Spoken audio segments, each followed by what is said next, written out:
Hey, stargazers, welcome back. Another week in Astroland, and just as busy as it was last week too, I would say. We're about to commence Taurus season soon, so we've had all of those plutonic hits between the Sun, Mercury and Venus, all pushing us onward into Taurus, and specifically some pretty profound conjunctions with Uranus, or Father Sky as we sometimes call him here. But I thought today, in honour of the Sun's ingress, we would start with a refresh on our Taurus archetype and what it means to us here. So the sign before Taurus, of course, is Aries. Aries being a trailblazer, a cardinal sign who breaks new ground, who leads the way a little bit ahead of the pack, as opposed to in the middle of it. Everything that Aries has been up to, Taurus now takes all of this experience, all of this becoming, all this being, and he eats it. Or she eats it rather, as Taurus is a feminine sign. And by that we mean the energy is returning to center. It's more magnetic than electric. And so Taurus is in really deep conversation with itself. It mulls everything over.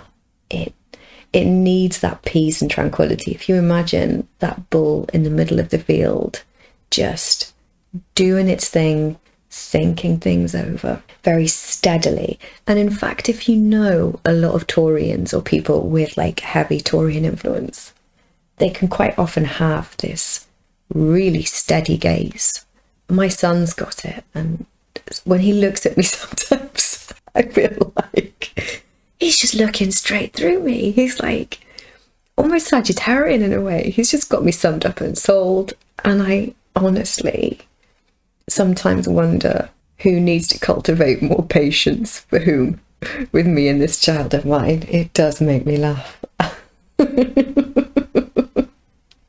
So yeah, those of you who know Taurians very well will probably relate, especially if you are parenting a Taurian. Anyway, back to the archetype. If we think of the 2-8 polarity, that whole continuum is where spirit meets matter. It's the alchemical act or union in Scorpio and the fertility within Taurus. And so when we see this fertility, this survival, and this ruminating on experience, we have this culmination in ascribing meaning to what's kept us alive, ascribing meaning to what keeps things alive, to fertility.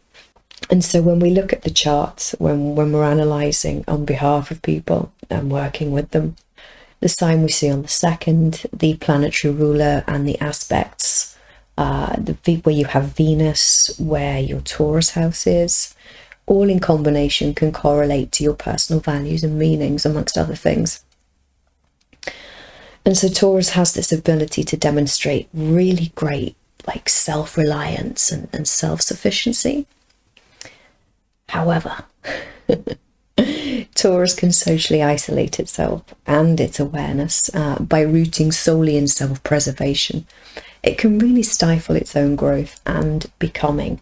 I think Jeff Wolf Green used an analogy of a frog in a well. Yeah, just that one patch of sky. And that's where it will stay. Thank you very much. Well, perhaps not so much, and perhaps that's not such a good thing for us all of the time. This whole growth, this transformation, which we certainly see as an 8th house concept, that's what Taurus kind of needs to pull into a little to really help it evolve. And if we look at this in conjunct between Taurus and Libra as well, both ruled by Venus, the relationship with self and the relationship with others, there's this, given the fact it's an inconjunct, there's this need for adjustment, reflection. Because on the one hand, we need to accept the realization that we do need others. We do need shared resources to create stability and growth too. Yet Equally, that's not to project onto others in lieu of cultivating our own self-reliance.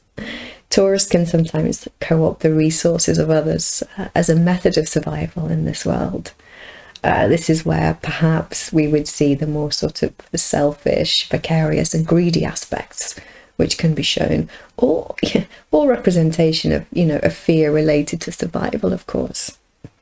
But if we go back a second to the 8th house and Scorpio, this is the confrontation which can show us our limitations.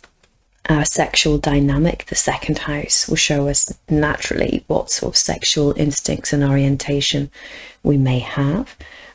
Sign on the 8th can show us the kind of sexual experience we create to draw ourselves out of ourselves, if that makes sense.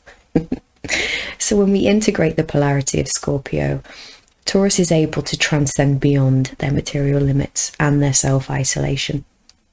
There is the opportunity to transcend personal limits as well as the limits others impose upon us, and equally assisting others. When we've embodied that kind of higher frame, we can assist others in developing the same self-reliance that we've journeyed through as well. So with Venus as the co-ruler of both Taurus and Libra, she is the archetype responsible for our relationship to ourselves in Taurus and to others in Libra. And this is what we mean when we talk about our inner and outer vibration. And so the way we relate to ourselves and what we find meaningful will naturally translate itself outwards into our partnerships, into our desires. However, with that risk of projection of both the unmet needs that we're responsible for cultivating, as well as the natural insecurities found in our Venus, according to the house and the sign it's placed in. And talking of Venus, it might be a good idea to briefly touch on Venus retrograde. When that's experienced within a natal chart, the individual they're specifically cultivating a more Taurian aspect of Venus, shall we say, as in they are required to hold self-relation more important to their evolution, as opposed to relating with others. And this can suggest many things. When we look at incarnational astrology, this could suggest prior existences where people have perhaps held others and others' needs and values within relationships in higher regard than their own sense of self and cultivation of personal values and personal security. So this lifetime with a Venus retrograde and actually a shadow Venus. So check what condition your Venus is in, and if you want me to run a chart and find out how fast or slow or backwards your Venus is going, just let me know. I'm happy to do that for you.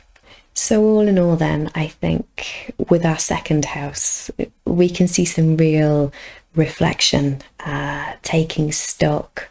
It's steady, it's self-paced, and it's thoughtful. But what I really like here is that we have Uranus sat. Now, on the one hand, this can and will undoubtedly, for some, present as trauma associated with that survival, with that self-sufficiency, trauma associated with attempting to be embodied, being here now, so to speak. But also we have the embodied higher mind with Uranus. And Uranus being one of our transpersonal planets, it breaks up and dissolves the constriction of Capricorn, the constriction of Saturn. And so how apt that we have Pluto in Capricorn just being squared repeatedly earlier this month, now in shadow, about to retrograde. And we're turning our attention to Uranus, to higher truths.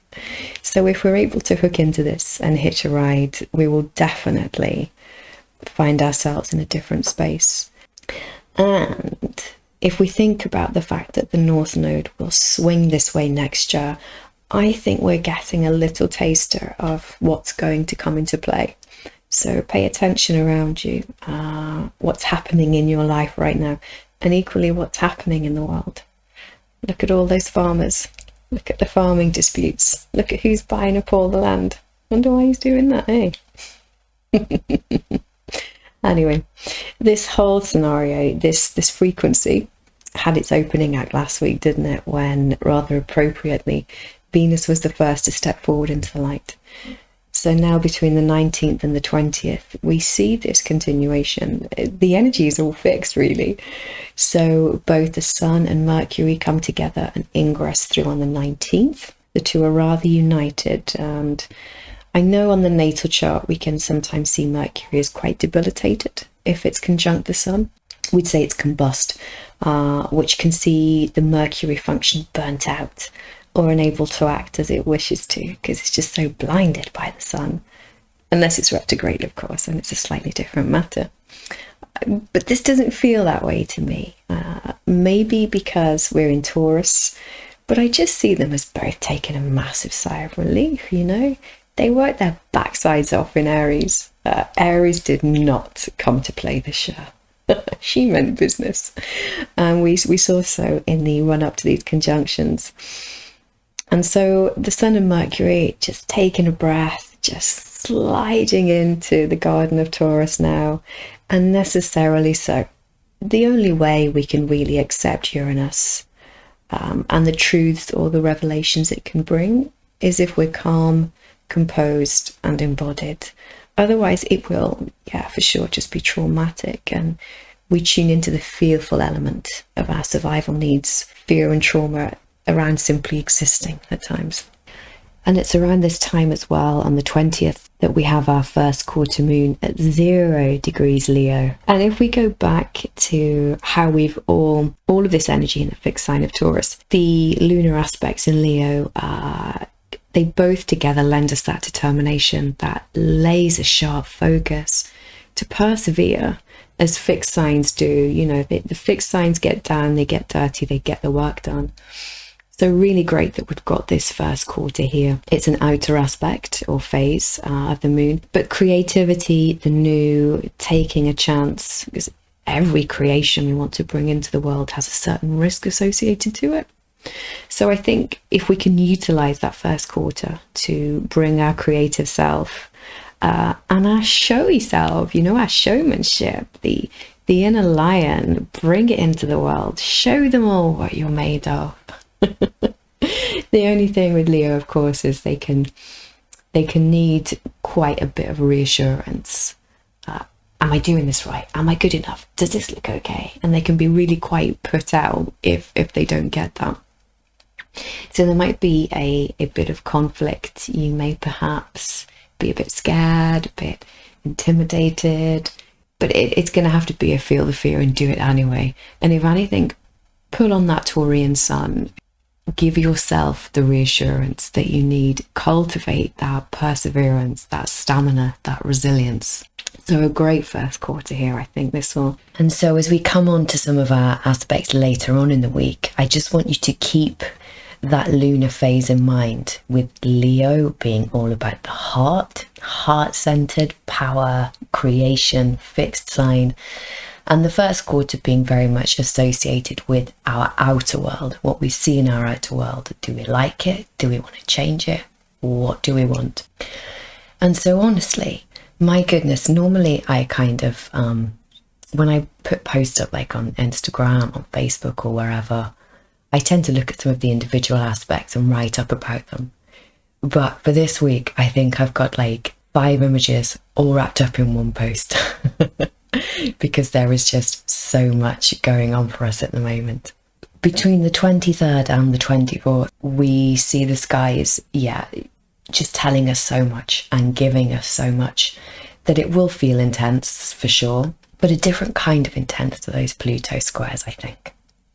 So the 23rd and the 24th will see both Venus and then Mercury pass over Uranus. And this is way in advance of the Sun, actually. He's not here for another couple of weeks yet. It's hard to believe, isn't it, that Mercury was only in Pisces a short while ago. Crazy. Now, here he is, full throttle coming into Taurus. And as they pass over, Uranus, they're going to be lent that Uranus, that Aquarian energy. And if we remember, Uranus is the planetary ruler of Aquarius, and the whole Leo Aquarius polarity is the continuation, the continuum of the individualized creation and the sharing of that in group endeavors. And equally, it's the polarity or the unification, the journey of the unification between the heart and the higher mind. And I love how synchronicities pop up, because the other day when I was sort of getting ready for today's talk, I was watching Greg Braden, and he talked about how the heart contains very specific cells, and how these cells, just like the brain, we can use to guide ourselves, and how when we ask people, where are you, who are you, they will point at their heart, like, here, I am here, this is me. You know, we identify ourselves naturally, quite often spontaneously, with that heart space. And he also talked how if we can just quieten down ourselves, if we can perhaps put our hand on our chest, take a deep breath, we can really go inwards, and we can speak to that very specific heart intelligence, and use it to guide ourselves. And I love this, how he kind of likens the heart to the brain, you know, those specific special cells whose name completely escapes me now. I'm so sorry. If it comes back to me, I'll drop it in the notes below. But yeah, there's a very definite link between the way our mind works, those cells, and how our heart works. And I thought that really, really spoke of what's happening in the heavens at the moment, with all of our inner planets, our relationships, and our logic, and eventually our filter, all being passed through the higher mind, while currently under the lunar influence of the heart. So it's a beautiful way for us to begin to unite the two. Really important to notice as well, I think, that on the same day that Mercury passes over Uranus, we have Mars entering into Cancer. And so there's going to be this focus, this forward dynamic on emotional integration. We're seeing it echoed back, aren't we, really? We're seeing the integration of the higher mind and the heart, and the Cancerian journey of our emotional integration. And what we mean by that is when we are able to self-nurture, quite similar in a way to the Taurian journey, when we're able to emotionally regulate ourselves, when we can nurture ourselves, we're then in a position to feel a lot more whole, feel a lot more confident, perhaps more secure in ourselves, than feeling as though we have not had our needs met, you know, misplacing our needs, projecting our needs. So when we have been able to emotionally integrate, we can offer ourselves and therefore the world so much more than when we're not in that place. And I think perhaps one of the ways we can emotionally integrate is by fusing that higher mind and that heart. So again, all of our inner planets are kind of on the same hymn sheet here, I think. And don't get me wrong, the Cancerian journey is a lifelong one. all of the archetypes' journeys are, really. But if we can really kind of keep in mind that ethos and the advice the heavens are giving us, I think it's really going to help us over these next couple of weeks. And a great ethos to keep ourselves in when we experience these squares to Saturn that are going to come to pass. Because to me, I really see this fully realized Venus in Taurus and this fully realized Mercury in Taurus able to meet this very stressful aspect to Saturn. But they've been prepped and readied, right? They've been tried and tested with all this action in March and April. And I really think that they've been honed to the point that yeah, just as we said a minute ago, they're fully realised, as in the playing field is being levelled between our inner planets, our personal planets, and our barrier planets, mainly Saturn in this particular instance. And so for us, this means that we're able to take more in our strides, you know, we're able to make decisions in our own best interest.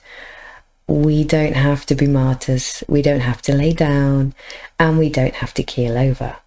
But we're bolstered to take on our role in society, empowered to make inroads, and yeah, of course, with that creative fixed lunar first quarter. And interesting, they meet with Uranus before the Saturn squares, isn't it? Almost like they're getting a little pep talk. And they do, of course, go on to conjunct on the 26th, shortly after, at 14 degrees. And I think that's probably when you'll really see and feel into how this run has played out for you.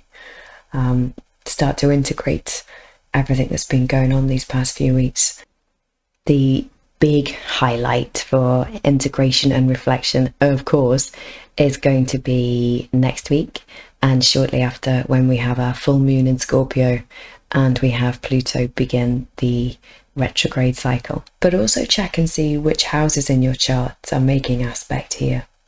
These are the areas you'll feel it more likely, but where the planetary rulers as well, and what's their natal condition, what aspects are they making. Yeah, read into it, dig into it a bit. It'll give you so much more information and how this will all play out. But definitely expect to feel way more assertive and way more confident in how you navigate yourself within society. This is a good one. Right, my guys, I will love you and leave you yet again.